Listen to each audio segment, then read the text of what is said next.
Hello hi everyone, welcome back to my classes study with JS Kashyap.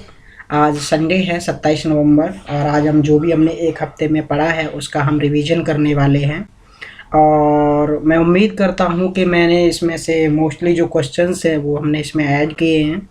आप बाकी की जो क्लासेस चल रही हैं ऑनलाइन उनसे आप कंपेयर कीजिए, कम से कम 90% क्वेश्चन होंगे आपको इसमें ज़रूर मिलेंगे। तो आइए हम बिना समय गवाए हुए करते हैं। तो हम इसको फटाफट रिवीजन करने वाले हैं। मैं एक्सप्लेन इसके बारे में ज़्यादा नहीं करूँगा। तो पहला प्रश्न है आपका, विश्व बाल दिवस कब मनाया जाता है? तो इस प्रश्न का सही आंसर है आपका 20 नवंबर। 20 नवंबर को जो आपको ये इंटरनेशनल बाल जो चिल्ड्रंस डे है वो मनाया जाता है, जबकि भारतीय जो बाल दिवस है वो 14 नवंबर को मनाया जाता है। अगला प्रश्न है आपका, इसमें बोला जा रहा है कि आपको बताना है कि जो पहला हाथी मृत्यु ऑडिट ढांचा है, फ्रेमवर्क है, वो किस राज्य ने पेश किया है? आपका सही आंसर हो जाएगा तमिलनाडु। तमिलनाडु सरकार ने एक मतलब स्ट्रक्चर फ्रेमवर्क बनाया है। इसमें जो हाथियों की क्योंकि ज़्यादा डेथ हो रही है तो वो कैसे हो रही है उस पर निगरानी रखने के लिए ये फ्रेमवर्क को तैयार किया गया है। अगला प्रश्न है, हाल ही में सिलचर में जो क्षेत्रीय यूनानी चिकित्सा अनुसंधान संस्थान यानी RRIUM regional research institute of यूनानी मेडिसिन इसका शुभारंभ किया है। तो इसका सीधा ही आंसर यहाँ पर क्लिक हो गया है, सर्बानंद सोनोवाल जी हैं जो कि आपके आयुष मंत्री हैं।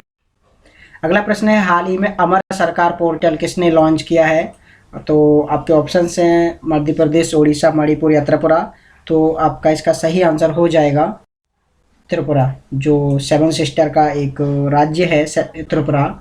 तो इसने मतलब यहाँ पर लॉन्च किया गया है। अगला प्रश्न है आपका, हाल ही में RL कश्यप का निधन हो गया है, वे क्या थे? तो आपका सही आंसर हो जाएगा मैथमेटिशियन। वे एक अच्छे मैथमेटिशियन थे और इन्होंने वैदिक स्टडी को भी इन्होंने मतलब वैदिक स्टडी और साइंस दोनों पे इन्होंने रिसर्च किया है, दोनों पे इन्होंने काम किया है। तो इनको पद्म पुरस्कार भी मिला था, इसलिए इनको वो नाम याद मतलब इम्पोर्टेंट है। अगला प्रश्न है, who has won responsible tourism global award? मतलब जो आपका रेस्पॉन्सिबल टूरिज्म ग्लोबल अवार्ड है वो किस राज्य ने जीता है? आपका सही आंसर हो जाएगा केरल। तो केरल सरकार ने ये अवार्ड जीता है। ये आपकी प्रेसिडेंट की जो पार्टनर की शक्ति है इसमें भी दे रखी 72 जो आर्टिकल होता है, और power of president to consult supreme court ये 143 होता है, और इम्पीचमेंट ऑफ ऑन प्रेसिडेंट यानी जो प्रेसिडेंट पे महाभियोग लगाया जाता है ये आपका आर्टिकल 61 होता है। 61 आर्टिकल काफ़ी पूछा जाता है एग्जाम में, और पार्टिंग पावर ये 72 हो जाता है आपका। 72 के अलावा और ये जो आपका 143, तो ये 3 आर्टिकल हैं मैंने बता दिए। अगला प्रश्न है, GAF8 पर 8वीं वैश्विक संगोष्ठी का आयोजन कहाँ किया जा रहा है? तो इस प्रश्न का आपका सही आंसर हो जाएगा कोच्चि यानी केरल में इसका आयोजन किया जा रहा है। अगला प्रश्न है, हाल ही में बांग्ला महोत्सव का 46वां संस्करण कहाँ आयोजित किया गया? ये बांग्ला महोत्सव बहुत पूछा जाता है, लोग पश्चिम बंगाल मोस्टली मार देते हैं इसमें, लेकिन इसका सही आंसर होगा आपका मेघालय की राजधानी जो आपकी शिलोंग है।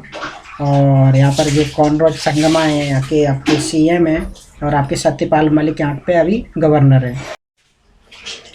किस शब्द को कैम्ब्रिज डिक्शनरी द्वारा बर्ड ऑफ द ईयर 2022 के लिए चुना गया है? तो इस प्रश्न का सही आंसर हो जाएगा आपका होमर। अगर परमा क्राइसिस को देखेंगे तो इसको कॉलिन डिक्शनरी ने चुना है, और वैक्स पिछले साल आपको ऑक्सफोर्ड ने चुना था।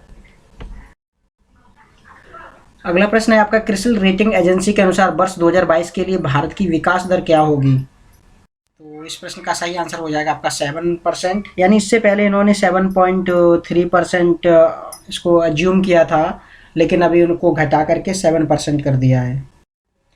अगला प्रश्न है, हाल ही में जो 53वां IFFI यानी अंतर्राष्ट्रीय फिल्म समारोह जो चल रहा है गोवा में, आपको बताना है इसमें India film personality of the year 2022 किसे दिया गया है? तो काफ़ी अच्छा प्रश्न है। तो इस प्रश्न का सही आंसर हो जाएगा आपका चिरंजीवी, जो साउथ के सुपरस्टार हैं चिरंजीवी, उनको ये अवार्ड दिया गया है। अगला प्रश्न है, who has launched 53 hours challenge? ये काफ़ी चर्चा में रहा है। तो इस प्रश्न का सही आंसर हो जाएगा अनुराग ठाकुर, आपके सूचना और प्रसारण मंत्री हैं, ये आपके भारत सरकार के कैबिनेट मिनिस्टर हैं। इन्होंने इसको लॉन्च किया था 53 आवर्स चैलेंज। उसमें क्या था, 53 आवर्स में एक फिल्म बनानी थी जो 75 क्रिएटिव माइंड्स को चुना गया था उनके द्वारा। तो हाल ही में वांगशोंग 17 मिसाइल का सफल परीक्षण किसने किया है? तो इस प्रश्न का सही आंसर हो जाएगा आप कोरिया ने इसका सफल परीक्षण किया है।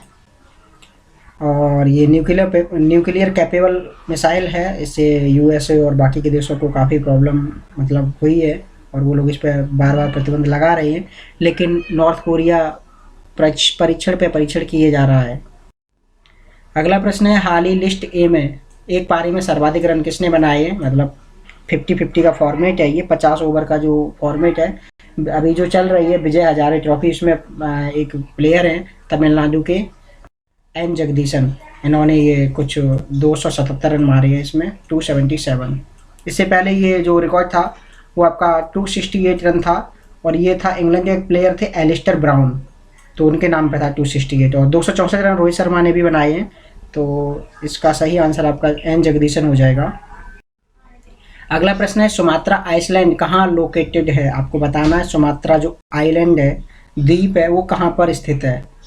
प्रश्न का सही आंसर हो जाएगा इंडोनेशिया। इंडोनेशिया में मुख्यतः 4 द्वीप हैं। आपका एक हो जाएगा जावा द्वीप, उसके अलावा आपका सुमात्रा द्वीप हो जाएगा, उसके अलावा आपका सुलावेसी द्वीप हो जाएगा और एक बोर्नियो आइलैंड या कालीमंतन। ये 4 द्वीप यहाँ पर इम्पोर्टेंट हैं। तो यहाँ पर कुछ मतलब अभी भूकंप भी आया था, उसके अलावा बहुत सारी कॉम्पिटिशन्स भी हुए हैं। आपकी G20 की समिट भी जावा मतलब इंडोनेशिया में हुई है। तो आपका ये इंडोनेशिया काफ़ी चर्चित मतलब आपका इम्पोर्टेंट हो जाता है। अगर यहाँ के आपको राष्ट्रपति के बारे में पूछेंगे तो जोको विडोडो यहाँ के राष्ट्रपति है। अगला प्रश्न है, भारतीय संविधान को हस्तलिखित किसने किया था? तो इस प्रश्न का सही आंसर हो जाएगा प्रेम बिहारी नारायण यादव। इन्होंने अपने हाथों से लिखा था इसको। और सबसे इंटरेस्टिंग बात है, इन्होंने इसके लिए कोई फीस नहीं ली थी, मतलब 1 रुपया नहीं लिया था। इन्होंने बोला था बस इनका एक नाम था वो प्रेम, इन्होंने उसको रहना चाहिए हर पेज पे। तो उन्होंने जो संविधान सभा थी उन्होंने बोला ठीक है, तो इन्होंने लिखा था प्रेम बिहारी नारायण राय यादव। अगला प्रश्न है, हाल ही में डॉक्टर कलाम सेवा रत्न अवार्ड किसे दिया गया है? सही आंसर है आपका रवि कुमार सागर। ये यंगेस्ट मतलब CEO हैं। इन्होंने एक कंपनी कोविड में स्टार्ट की थी, उसके CEO और इन्होंने काफ़ी मतलब सर्विस समाज के लिए कुछ अच्छे काम किए हैं, इसलिए इनको ये अवार्ड दिया गया है। तो अगला प्रश्न है, हाल ही में कराटे 1 सीरीज ए, इसमें आपको बताना है कि यहाँ पर गोल्ड मेडल किसने जीता है।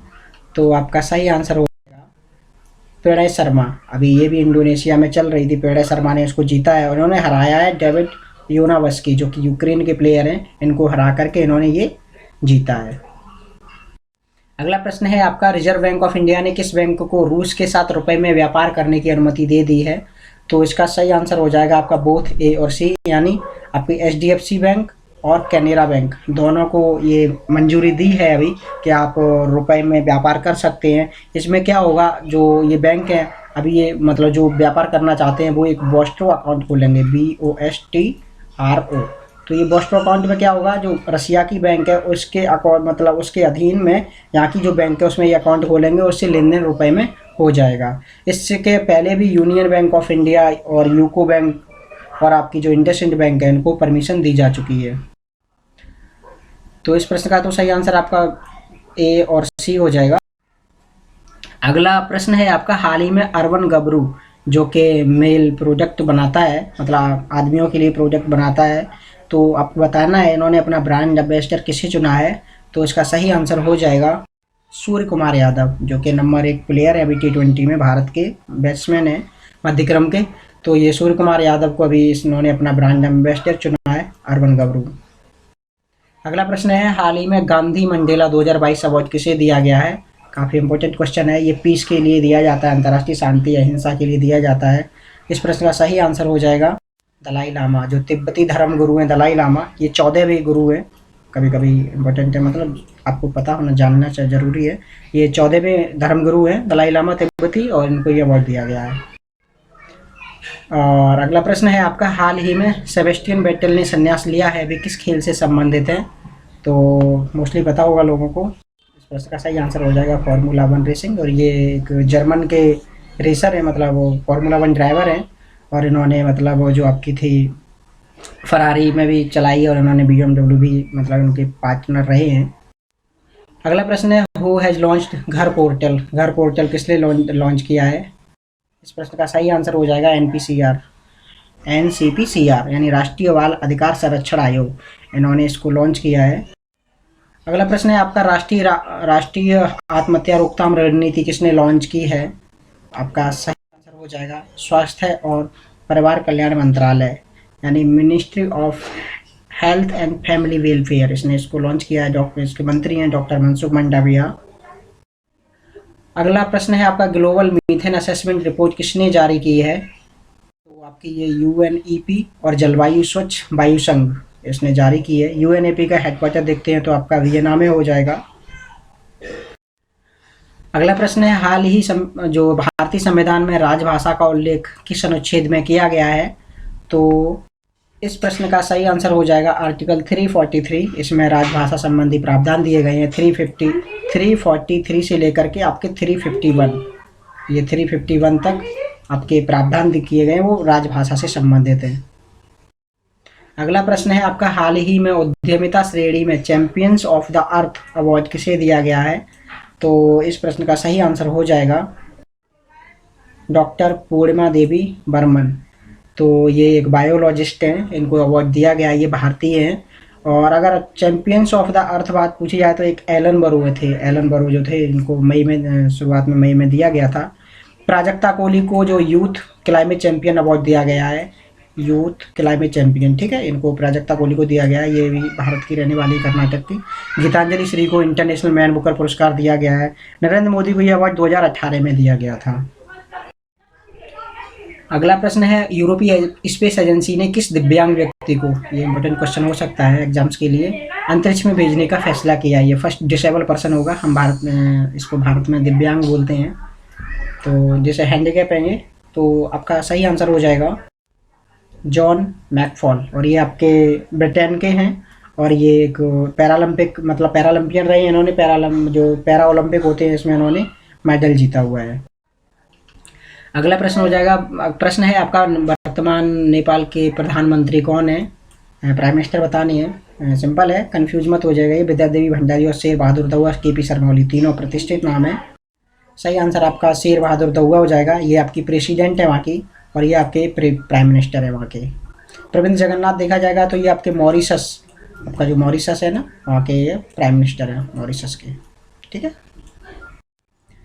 अगला प्रश्न है, हाल ही में परमाणु क्षमता युक्त अग्नि 3 मिसाइल का परीक्षण कहाँ किया गया है? तो जो ये परीक्षण होते हैं जो DRDO ने किया है, DRDO मोस्टली अपने परीक्षण, देखो अगर DRDO की बात आती है तो DRDO का परीक्षण आप मार दीजिए डॉक्टर APJ अब्दुल कलाम, ठीक है। और अगर इसरो की बात आती है तो आप श्रीहरिकोटा मार दीजिए, मोस्टली सही हो जाएगा। देखो मैं 100% तो नहीं कहता हूँ, लेकिन मोस्टली सही हो जाएगा। कभी कभी थुम्बा से भी परीक्षण किए जाते हैं, कभी कभी चांदीपुर से भी और भी जगह से किए जाते हैं, लेकिन मोस्टली यही। तो इस प्रश्न का तो सही आंसर हो जाएगा doctor APJ Abdul Kalam, Iceland जो उड़ीसा में है। अगला प्रश्न है, हाल ही में AICTE यानी ऑल इंडिया जो आपकी काउंसिल है ऑफ टेक्निकल एजुकेशन, उसका नया अध्यक्ष किसे बनाया गया है? आपका सही आंसर है TG सीतारमन। ये IIT जो आपकी IIT एक IIT है खड़गपुर, मतलब गुवाहाटी, IIT गुवाहाटी के ये मतलब आपके वाइस चांसलर थे और उनको उठा करके अभी AICTE का अध्यक्ष बना दिया गया है। अगर जगदीश कुमार की बात करते हैं तो ये अभी वर्तमान में UGC के हेड हैं, यानी जो यूनिवर्सिटी ग्रांट कमीशन है इसके हेड हैं। दिनेश प्रसाद सकलानी जो है आपके NCERT इसके हेड हैं अभी। और आपको शांति श्री धूलीपड़ी की बात करते हैं आप, तो ये अभी वर्तमान में आपकी जो JNU है इसकी चांसलर हैं, मतलब वाइस चांसलर हैं JNU, जवाहरलाल नेहरू यूनिवर्सिटी। इसमें ये तो काफ़ी आकर्षक मतलब चर्चा का केंद्र रहता है JNU, तो वाइस चांसलर JNU, अच्छा मैंने नोट किया था इसमें हेड, और ये UGC के हेड हैं और ये आपके हैं आपके यहाँ पर ये NCERT के हेड हैं। अगला प्रश्न है आपका, गरुड़ शक्ति अभ्यास भारत और किस देश के बीच में आयोजित किया जाता है? तो ये इंडोनेशिया हो जाएगा।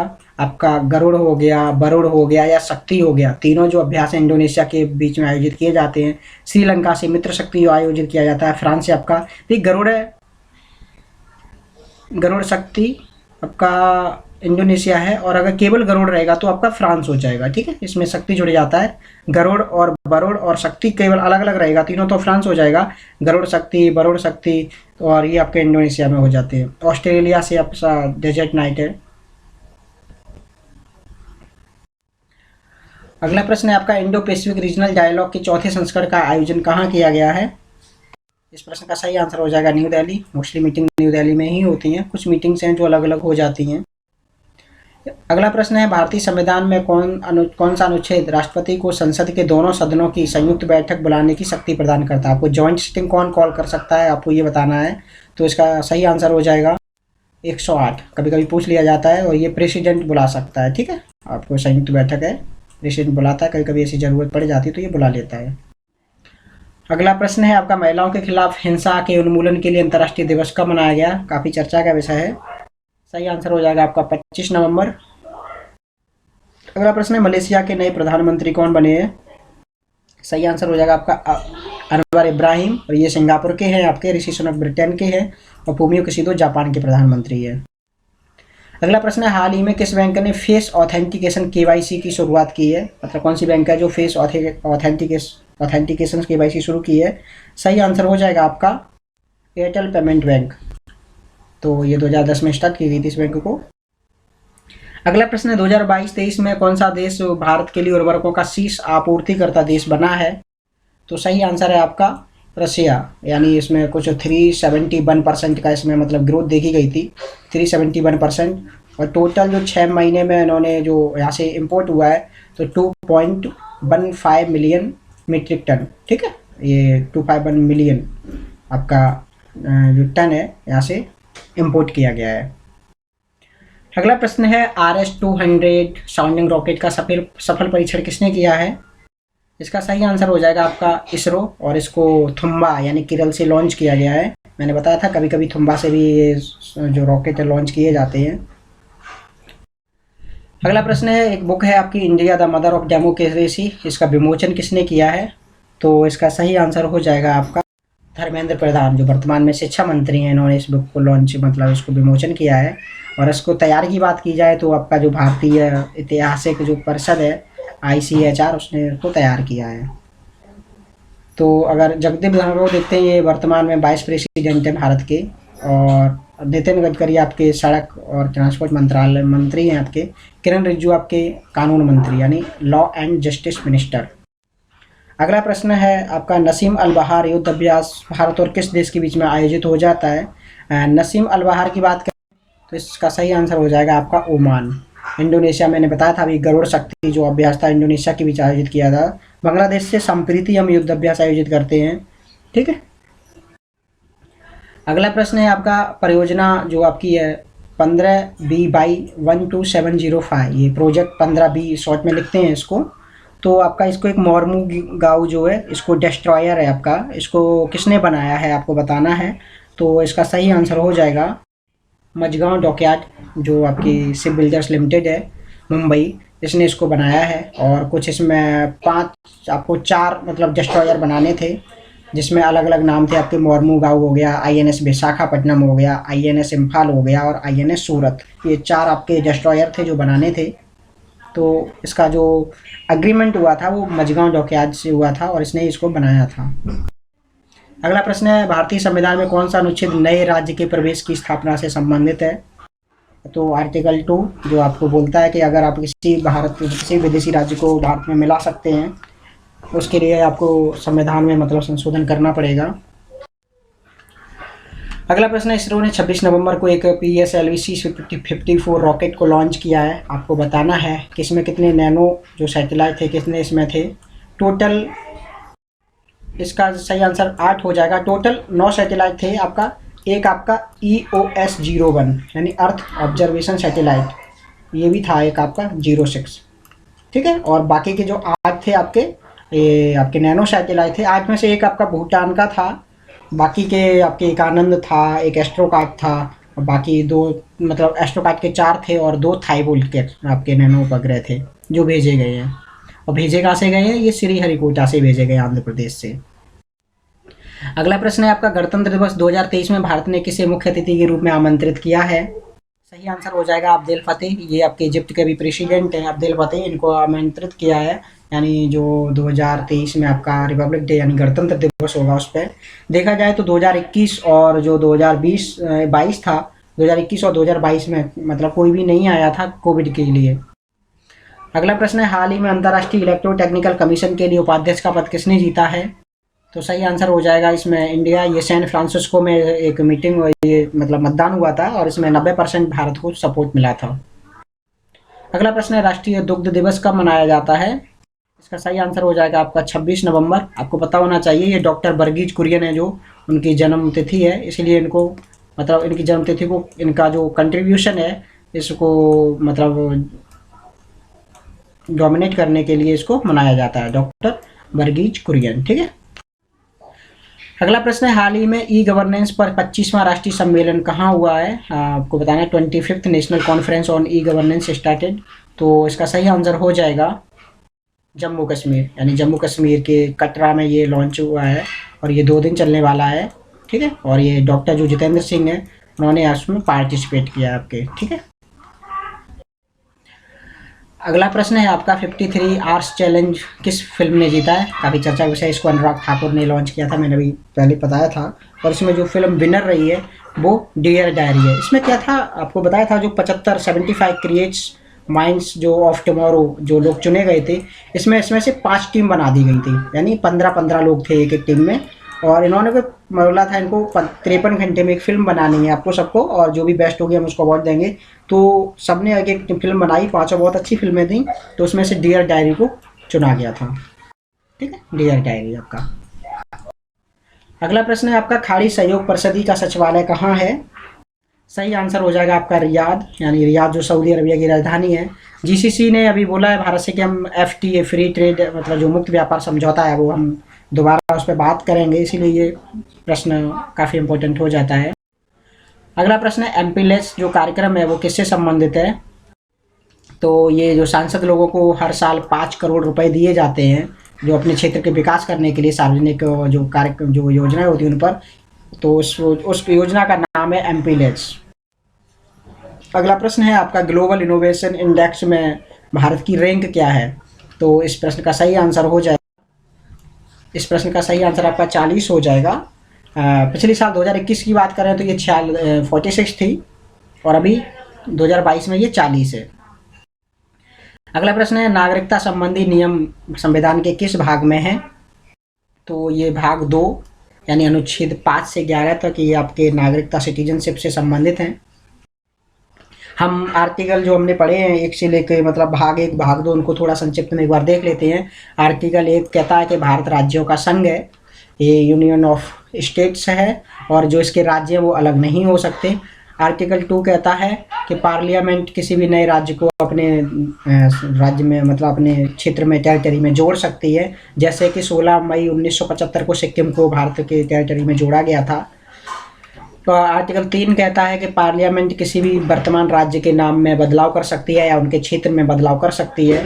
आर्टिकल 4 कहता है आपका कि अगर आर्टिकल 2 और 3 को इम्प्लीमेंट करना है तो आपको जो लॉ बनाना होगा और उसमें अमेंडमेंट करना होगा। जो आपकी अनुसूची पहली और अनुसूची 4 है, यानी फर्स्ट और फोर्थ शेड्यूल है अनुसूची है, उसमें आपको मतलब संशोधन करना होगा आर्टिकल 2 और आर्टिकल 3 को रखने के लिए। अगला आर्टिकल 5 यानी आर्टिकल जो भाग 2 है, आर्टिकल 5 से आर्टिकल 11 तक यानी अनुच्छेद 5 से अनुच्छेद 11 तक है जो आपके नागरिकता से संबंधित है, सिटीजनशिप से। तो आर्टिकल 5 है आपका सिटीजनशिप से संबंधित है। जो जब भारत स्वतंत्र हुआ था तो बॉर्डर पर लोग बार बार इधर जा रहे थे उधर आ रहे थे, तो उनसे मतलब समझ में नहीं आ रहा था कौन भारतीय है कौन पाकिस्तानी है, इसलिए भारत सरकार ने लॉ लेके आए थे। तो उसमें बताया था कि जो मतलब जो जिनका जन्म जो डोमिसाइल ऑफ इंडियन है उनको हम सिटीजनशिप दे देंगे, या जिनके जन्म भारत में हुआ उनको भी सिटीजनशिप दे देंगे, उनके माता पिता का जन्म अगर भारत में हुआ है तो भी उनको सिटीजनशिप दे देंगे, या फिर संविधान लागू होने तक अगर वो 5 साल तक भारत में रहे तो भी हम उनको सिटीजनशिप दे देंगे। ठीक है, तो ये आर्टिकल 5 में ये इसका मेंशन किया गया है। आर्टिकल 6 भी रिलेटेड है उससे, जो पाकिस्तान में मतलब पाकिस्तान में रहने वाले लोग जो भारत आए थे मतलब संविधान लागू होने तक, उन लोगों को ये मतलब रूल था कि हम उनको सिटीजनशिप दे देंगे ऐसे ही। आर्टिकल 7 कहता है कि जो लोग मतलब यहाँ से इंडिया से पाकिस्तान गए थे, और अगर 1947 के बाद भी अगर भारत आते हैं और वहाँ के यहाँ के रहने वाले थे तो हम उनको सिटीजनशिप दे देते हैं। अगर आर्टिकल 8 आपका कहता है कि अगर जो भी हमारे भारतीय लोग हैं अगर विदेशों में जाते हैं नौकरी करने के लिए या अपना बिजनेस करने के लिए किसी काम के लिए और वहाँ रहने लगते हैं तो भी आपकी जो नागरिकता है भारत की वो बनी रहेगी। और वो कब तक बनी रहेगी? आर्टिकल ये 9 कहता है कि जब तक आप अपनी स्वेच्छा से किसी दूसरे कंट्री की नागरिकता नहीं स्वीकारेंगे। अगर आपने दूसरे देश की नागरिकता ले ली तो अपनी भारतीय की जो नागरिकता है ऑटोमेटिकली रद्द हो जाएगी, यानी he will not be citizens of India. Article 10 कहता है कि जो आपकी कंटिन्यूएंस है आर्टिकल राइट्स का सिटीजनशिप्स का, यानी जो आपकी नागरिकता है उसका अधिकार है आपका वो जारी रहेगा, और ये संसद द्वारा मतलब जो भी रूल बनाए जाएंगे वो आप पर एप्लीकेबल होंगे। आर्टिकल 11 कहता है कि जो आपका जो नागरिकता संबंधी जो नियम है वो केवल संसद बना सकती है, इस पर और कोई हस्तक्षेप नहीं कर सकता है। संसद कोई लॉ बना करके इनमें परिवर्तन कर सकती है। तो ये आपके कुछ प्रश्न थे हमने जो कंप्लीट किए हैं। अभी हम कुछ वन लाइनर देख लेते हैं जो आपके मतलब जो थोड़े और भी मतलब ज़रूरी हो सकते हैं। तो आपका जो सेंट्रल गवर्नमेंट के हैं जो अपॉइंट किया है दीपा मलिक को निक्षय मित्र ब्रांड एम्बेसडर के रूप में। उसके अलावा तमिलनाडु सरकार ने अपना मतलब उसको पहला बायोडाइवर्सिटी जो विरासत स्थल है वो मिला है, ये मदुरई में है। अरेटापट्टी जो जगह है उसका गांव है वहाँ पर इसको मिला है। इम्पोर्टेंट क्वेश्चन है। उसके अलावा पीएम नरेंद्र मोदी इस बार फिर टॉप मतलब मोस्ट पॉपुलर लीडर में आपको टॉप किए हैं और इनको 77% रेटिंग मिला है। और जो इसको पब्लिश किया है वो जो आपकी रेटिंग एजेंसी है मॉर्निंग कंसल्ट यूएसए की है। अगला आपका जो राखी कपूर है और उन्होंने एक बुक लॉन्च की है now you breathe overcoming toxic relationships and abuse, और ये एक फिजियोथेरेपिस्ट यानी डॉक्टर और ये आपकी ऑथर है।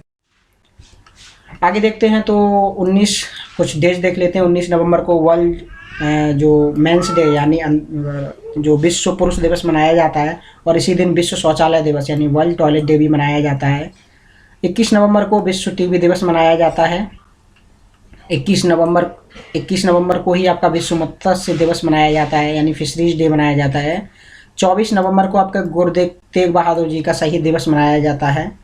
25 नवंबर को आपका international day for elimination of violence against women, जो आपके महिलाएं हैं उनके खिलाफ वायलेंस को ख़त्म करने के लिए ये दिन मनाया जाता है।